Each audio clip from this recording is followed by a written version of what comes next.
Did you make a New Year's resolution? Let's talk about that.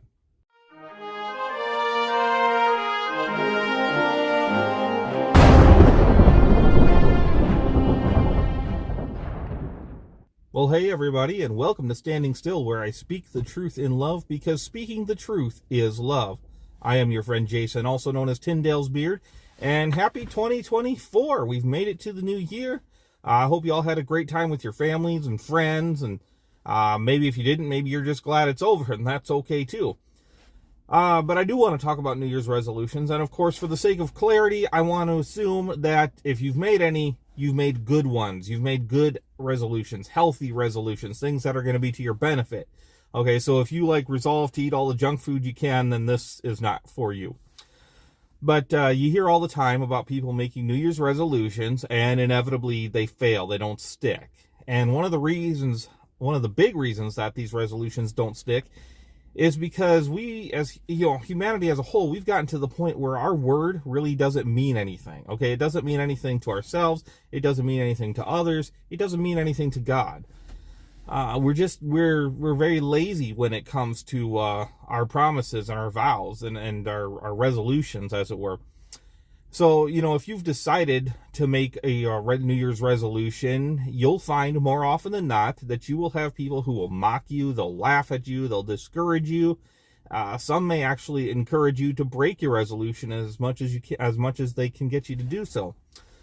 But I want to go on record and just say, there's really nothing wrong with making a resolution in and of itself. The problem is when we make a resolution, we are not actually resolved in our own minds. Okay, that's what the word means. It means to be resolved, okay, to be firmly determined to do something. And a lot of times we're just not there. And that's really the big problem. We have this vague idea of what we want to accomplish, but we don't really think about the ways to go about it and to get it done. And that's where we falter.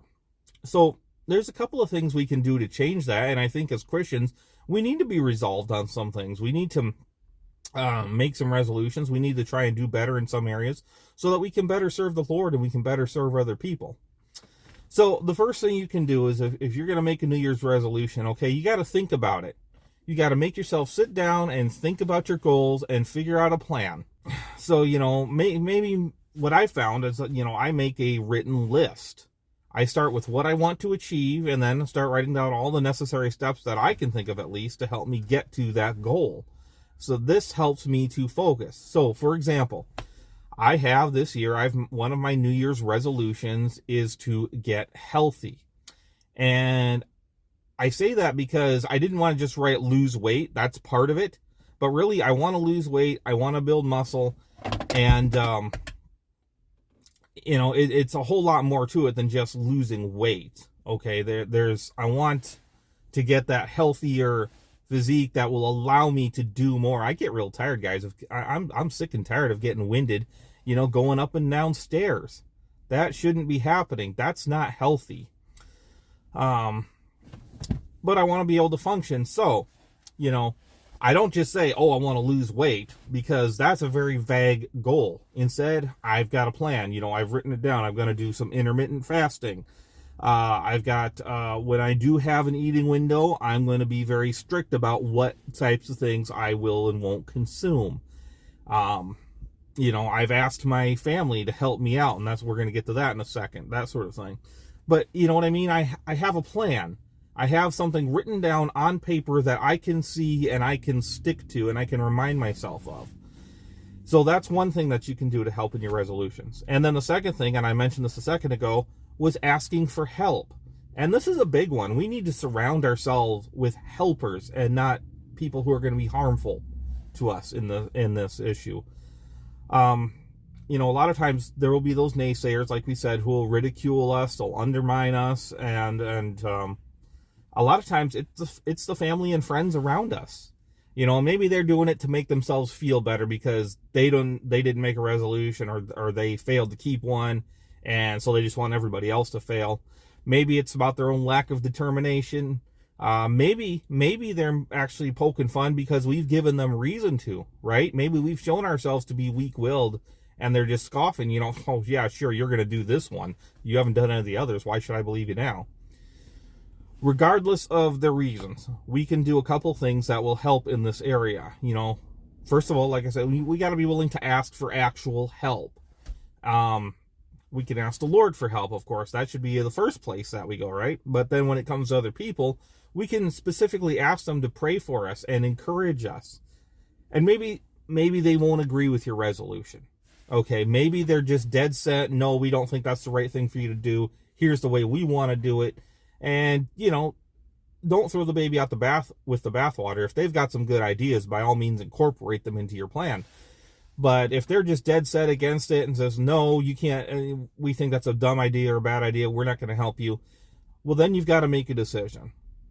If your resolution is, in fact, a good and healthy one, then you need to be willing to take those people's opinions and set them aside and ignore them. Okay, that's really all there is to it. You've got to make a decision and be firm and resolute about your decisions. And so those are the two big things that I think that will help us as we make these New Year's resolutions. So with that all said, if you've got any New Year's resolutions that you'd like to share, feel free to leave that in the comments down below. I've made a couple this year. So one of them is my resolution to get healthy. This is a big one. So if you guys I would appreciate your prayers that I would be able to continue in this and that the Lord would help me in this. The next thing that I want to do, of course, is then I want to pray and read my Bible more. And that may sound simplistic to a lot of people, but it's really important. It's really important to do that sort of thing. A lot of times we don't pray like we ought to, and I'm actually going to provide a link. If I've recommended Spencer Smith on his channel before, he actually had a really good thing about praying more and stuff for the new year. And I think you should go check that out. So I'm going to provide a link for that down below. Definitely check that out. It'll be an encouragement and a blessing to you. I'm also praying I want to do a little bit more with these videos that I'm making. I would like to be able to start making them out of my home again. After I started doing these videos, I had some issues with my laptop computer and things of that nature. And it's been a lot easier for me to do them really on my breaks during work. So that's what I've been doing, but I would like to start making these out of my home again and try to do a little bit better quality. I don't think I'm going to go into a full high quality production anytime soon, but I want this to be a help to you and I want it to be appealing to you and things like that. So that's another thing that I'm working on. And then I also do want to get serious about writing gospel tracts. Now, last year I wrote one and I got all excited, and then I got all kinds of sidetracked. And things just kept happening, and I didn't get anything done that I wanted to do. But so this year, I have a goal. I'd like to write at least 5 different kinds of tracks. And so that's something I'm asking the Lord to help me to do. And then to find a printer so that I can actually get them printed and published and done, and get them out to people. That's a goal. That's a plan. Then the other thing I want to do, and this one I could really use a lot of prayer on. This is a big one. I am cleaning up my finances. I've been struggling for the past decade or so due to the issues with my divorce, and I'm not going to go into any further detail on that, but suffice it to say, I am very close to getting to be completely debt-free so that I can help support my kids as they at least, maybe get some Bible college and can socialize with other Christian young people their age. They need that. They need to get away from just me and them. They need to start forming their own connections and their own lives. And so I want to help them with that in any way that I can. So that's something we're looking forward to doing. If not within this year, then definitely within the next. But it takes some planning. It takes some time to get that done. But no excuses, guys. No excuses. I want to get these things done. I want to pray for you to help you get your, that the Lord will help you accomplish your resolutions. And I'm excited. I'm excited to see what the Lord is going to do in 2024, and I hope that you are too. Guys, if you like this video, I thank you for watching. Go ahead and click the like button down below.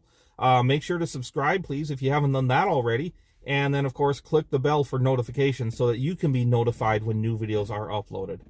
Everybody, I just want to thank you again for watching, and I will catch you next time.